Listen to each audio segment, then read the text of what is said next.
নমস্কার।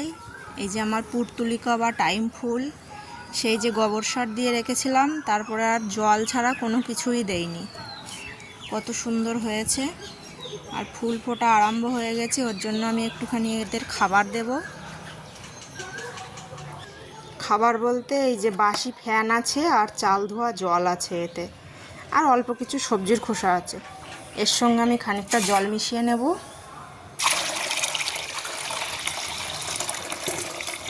জল মিশিয়ে নিয়েছি, খানিকটা 2 চামচ মতন হলুদ মিশিয়ে নেব।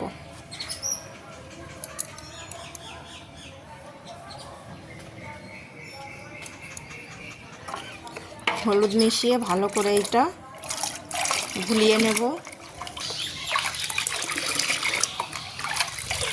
ভালো করে এটা গুলিয়ে নিয়ে এবার আমি গাছের গোড়ায় দেব। এই যে লিকুইড খাবারটা দিলাম, এরপরে আমি আর জলও দেব না যতক্ষণ না এর গোড়াটা পুরোপুরি শুকিয়ে যাবে।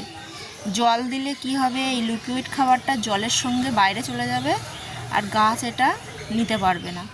ওর জন্য এই লিকুইড খাবারটা দিয়েছি।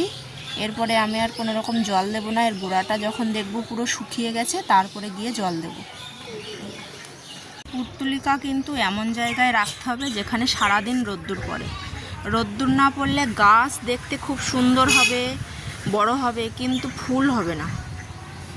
যেখানে সারাদিন রোদ্দুর পড়ে সেরকম জায়গায়ই রাখতে হবে।